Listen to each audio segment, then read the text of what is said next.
네, 안녕하십니까. 역사 승진쌤입니다. 자, 오늘은 이제 민족 말살 통치에 대해서 알아보는 시간 갖도록 하겠습니다.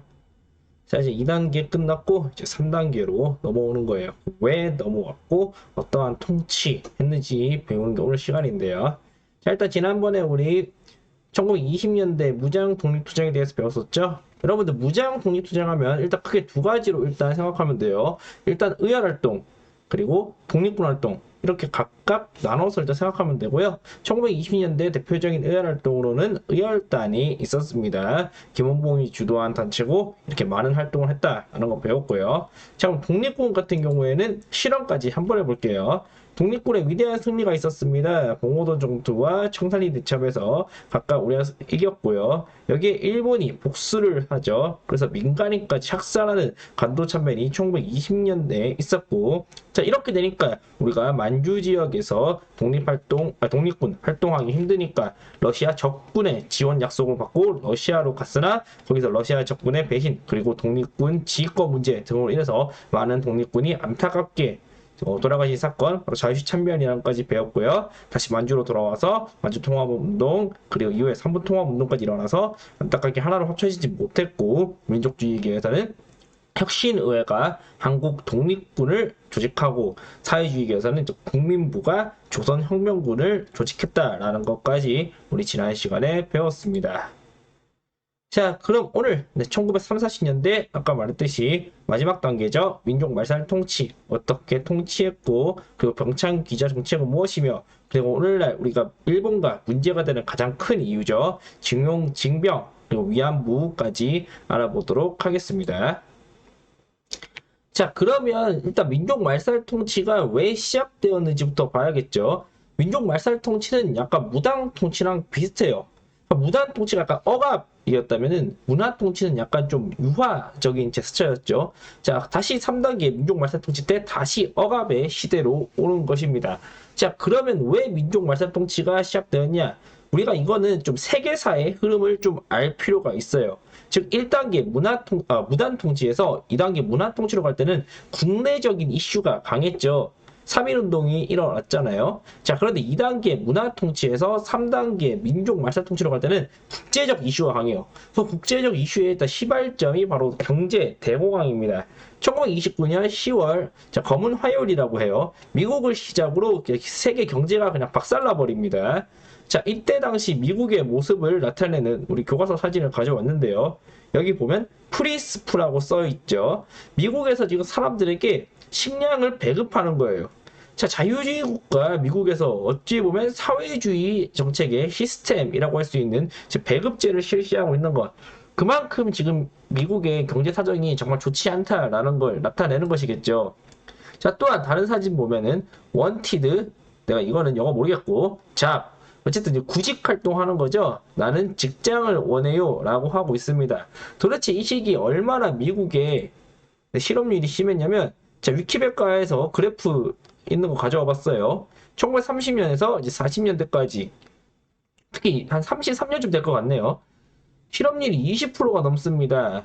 5명 중 1명에서 4명 중 1명은 실업자다라고 보면 되겠어요. 엄청나게 심각한 거죠.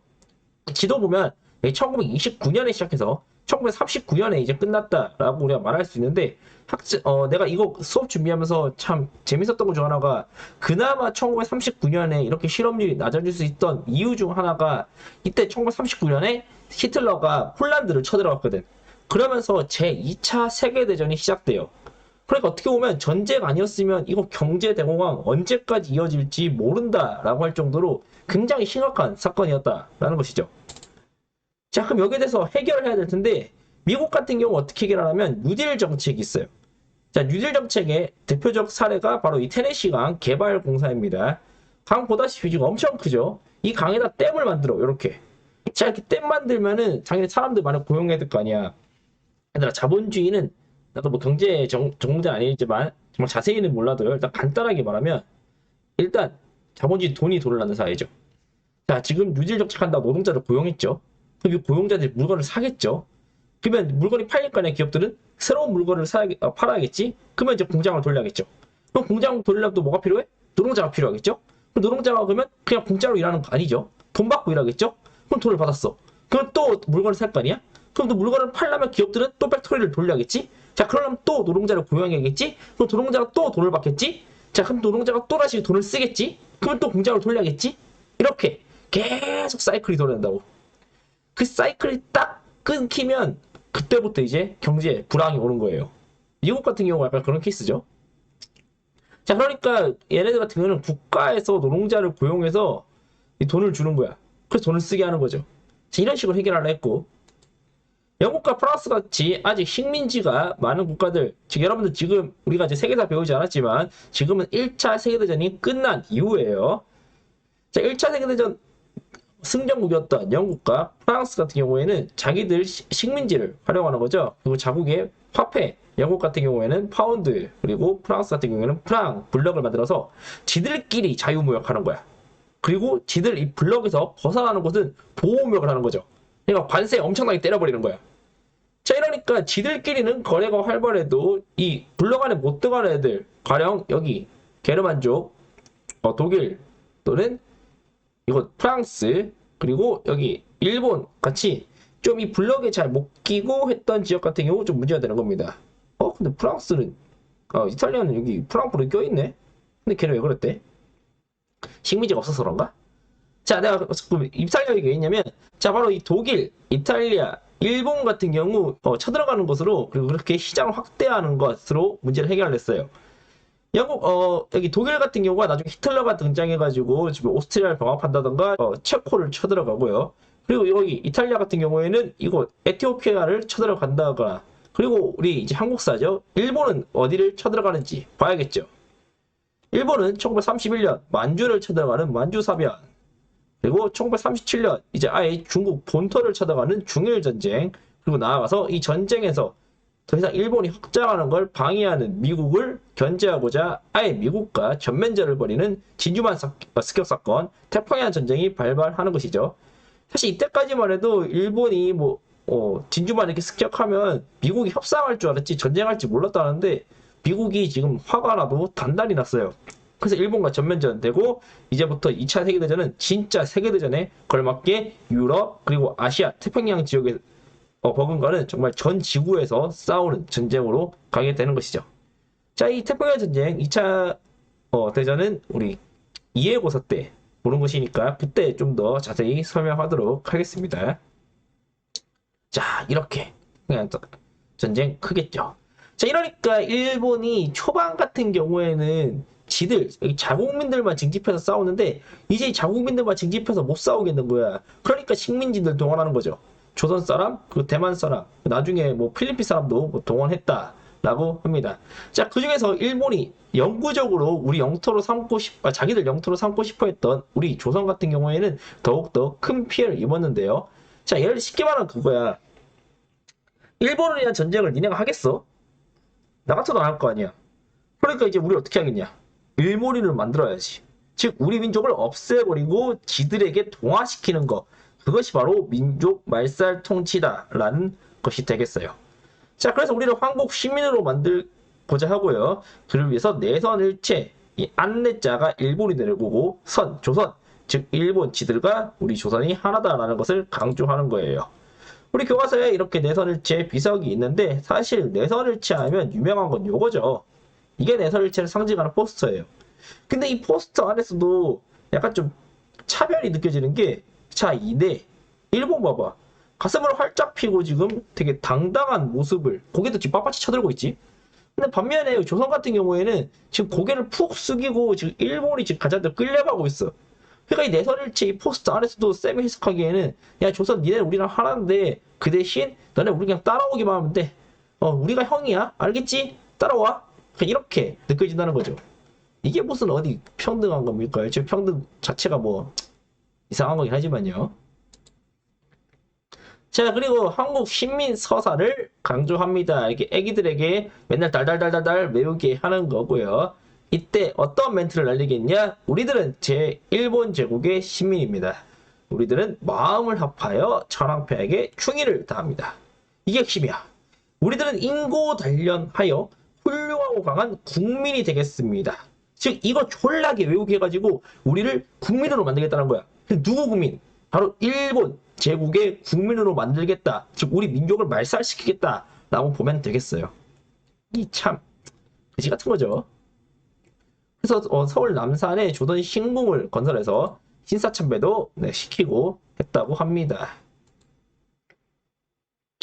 자, 한국사 교육 당연히 금지시키고 한국 사용 당연히 금지시켜야겠죠. 창씨개명도 시켰어요. 창씨개명 하지 않으면 전쟁 때 살 배급도 못 받게 하고 그리고 수업도 듣지 말라고 했답니다. 물론 100%다 창씨개명 한 거 아니에요. 은근히 친일파 중에서도 그렇지 잘 나갔던 친일파 중에서도 이 창씨개명 안 한 사람도 꽤 있어요. 근데 그거 같은 경우는 우리가 보통 총독부의 이제 선전 활동으로 이제 좀 받아들이고 있죠. 창씨개명은 니들이 원해서야. 니들이 원해서 한 거야. 나는 어떻게 보면 선전 활동도 할 수 있고, 그렇게 보면 될 것 같아. 근데 대부분의 사람들이 이랬다라고 합니다. 자, 그리고 아까 한국사 그 당시 용어는 조선사가 더 맞겠죠. 조선사, 조선어 과목을 1938년 제3차 조선교육령 때 선택 과목으로 전환시켰다가 이제 4차 1941년이 되면 아예 폐지하게 되고 이때 남은 시간에 더욱더 강조한 게 국어 그리고 국사가 되겠죠. 여기서 말하는 국어는 일본어 그리고 국사는 일본사가 바로 되는 것이겠죠. 자, 이렇게 통치했고 그 전쟁 관련된 거 볼까요? 자, 일본의 전쟁을 위해서 우리를 병참 기지로 만듭니다. 그래서 특히 북쪽 지역에다가 중화공업을 특히 육성해요. 자, 우리 교과서에 이렇게 삼덕은강이 있었죠. 자, 그럼 왜 굳이 북부 지방이냐? 뭐 크게 여러 가지 이유가 있겠지만 두 가지 이유만 말하면 일단 거기 지하자원 많잖아. 그리고 두 번째, 얘네들이 결국 가려는 곳이 저 위쪽 동네 바로 중국이 되겠죠. 중국이랑 가깝잖아. 우리나라 철도가 내가 이전에 X차 철도라고 했지. 그 이유도 대륙 침략과 관련 있는 거잖아요. 그래서 문제가 뭐냐면 산업 불경도 심해지고요. 해방 이후에 남한 경제가 매우 어려웠습니다. 우리가 70년대 돼서야 북한하고 경제가 역전됐잖아요. 그게 다 어떻게 보면 이런 이유가 있겠죠. 그러니까 우리는 약간 이런 것들 보면서 우리가 일본 식민지 덕분에 막 경제 발전했다 이런 뭐 좀 기분 나쁜 소리 하는데요. 우리가 이런 걸 보면서 반박할 수 있겠죠. 니들 거의 다 그 북한에 지었어. 그리고 두 번째. 그리고 그 6.25 때 거의 다 파괴됐어. 우리가 아예 다시 맨 땅에다 헤딩하면서 다시 지은 거야. 라고 우리는 반박할 수 있겠죠. 그리고 가장 큰 문제. 얘네가 우리를 발전시켜주려고 발전시켜줬습니까? 지들 위해서지. 다 요거. 야, 역사를 공부할 때 내가 좀 강조하고 싶은 건 역사는 어쨌든 사람들의 행동, 그 중에서 중요한 것들을 기록에 남긴 거잖아요. 그러면 그 사람이 어떠한 이유로 그걸 했다. 여기에 정말 난 포커스를 맞출 필요가 있다 생각해. 일본 덕분에 우리가 성장했다고 하는데, 일단 아까 그 이유만으로도 난 거기에 대해서 좀 비판하고 싶고, 더 나아가서 얘네가 그러면 진짜 우리를 발전시켜주려 했냐 이거야. 지들 대륙 침략하려고 한 거예요. 지들 이런 거 하려고. 그러니까 일본을 위해서 일본 덕분에 우리가 발전했다. 이건 좀 옳지 않은 말 같습니다. 자, 다음 지금까지 일본과 이제 문제가 되고 있는 부분이죠. 바로 인적 물적 자원 수탈 보면요. 자, 중일전쟁 발발 1937년 이후에 일본이 지들 자국에서만 하고 있었던 이 국가 총동원령을 식민지 조선에까지 확대시킵니다. 자, 이때 당시에 일본 자국 내에서도 그 수탈이 굉장히 심했는데요. 이 영화 이오지마에서 온 편지 잠깐 좀 보도록 할게요.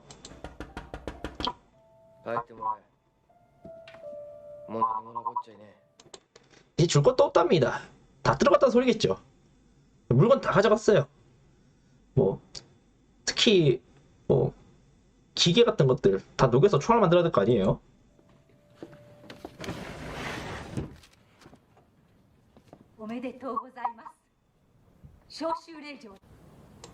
네 군대 가라는데 축하한답니다. 미친 거 아니에요 이거. 자, 계속 볼게요.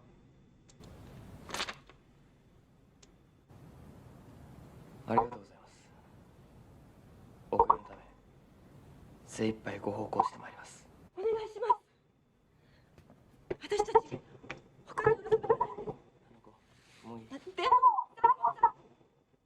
そんなご時世じゃないんです。私たちも夫や息子を戦争に送っております。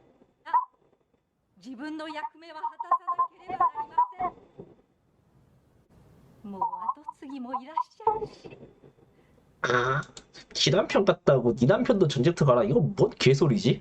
어쨌든 일본의 지금 자국내 이런 총동원령을 잘 보여주고 있는 것 같아요.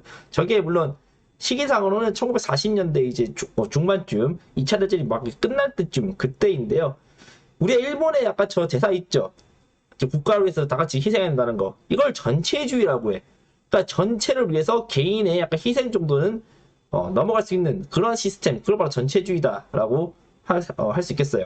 이 전체주의는 우리가 이해고사 칠 때 그때 좀 더 다시 배웁니다. 세계사 파트 할 때요. 자, 지들 자국 국민들도 그렇게 수탈했는데 우리 식민지 조선까지 장난 아니겠죠. 일단 사람 수탈한 거, 징병, 징용. 징병과 징용의 차이는 자, 징용은 이렇게 노동 현장에서 일하는 것. 징은 강제로 끌고 간다 이런 뜻이야. 그 징병은 전쟁터로 이렇게 끌고 가는 거. 이것이 징병이 되겠죠. 이 애기 보세요. 물론 이 얘기가 정말 한국 시민서사 열심히 외워가지고 자기가 난 일본인이야 이러고 갔는지 아니면 진짜 끌려갔는지 그건 나도 잘 모르겠어요. 근데 어쨌든 야 애기가 어쨌든 자기 발로 나 전쟁터 갈게요 해도 가지 말라고 하는 게 어른의 역할 아닌가? 근데 할 말이 없습니다 정말. 그리고 위안부 문제. 일본 애들은 자발적으로 따라갔다고 종군 위안부라고 한다는데 아니죠. 지금 유엔에서도 이번 결의안 통과했죠. 일본 위안부는요. 일본군 성노예 맞습니다. 이분들 강제로 끌려간 사람들 굉장히 많대요. 물론 뭐 100% 끌려갔냐라고 물어본다면 그건 솔직히 나도 좀 의문점 들지. 그치만 어쨌든 많은 사람들이 여기 끌려갔다는 점 취업해준다 이러고서는 갔더만 막상 이런 거. 참 기분밖에 안 나쁩니다. 다행히 이분 이 만삭의 위안부로 유명하신 바로 이분 이 여사님께서는 구출됐다고 하더라고요. 구출 영상이 최근에 발굴됐다고 하니까 궁금한 사람은 KBS 들어가서 한번 뉴스 보면 될 것 같아요. 자 그리고 이제 공출 B가 아니고 공출 미 오타예요. 공출 미 쌀미자 강요 전달하죠. 당연히 전쟁터 가면 이제 사람들 먹고 살아야 될 거 아니에요? 보급해야죠. 그러니까 니 쌀 열심히 수확해서 군인한테 갖다 바쳐라 이 소리고요. 자 그리고 녹그릇도 가져가요. 이걸 어디다 쓰겠어? 녹여가지고 총알 만들어야죠. 그래서 수저 이런 거 다 가져간다고. 여러분들 제사 지낼 때 우리 집도 지금 목기 나무로 된 거 쓰거든요. 근데 원래 우리나라는 제사 지내가 그럴 때 녹그릇을 썼어요. 근데 이때 다 공출돼가지고 그때부터 나무로 바뀌었다라고 합니다. 그러니까 이것도 어떻게 보면 우리가 나무로 된 거 제사 지내는 것도 아직까지 일제강점기에 흔적이 남아있다라고 할 수 있겠죠. 자, 오늘은 여기까지 살펴보도록 하겠습니다. 다음 시간에는요, 이제 독립운동에 대해서 알아보는 시간 갖도록 할게요. 그럼 오늘 여기까지 하도록 하겠습니다. 여러분들 수고했어요.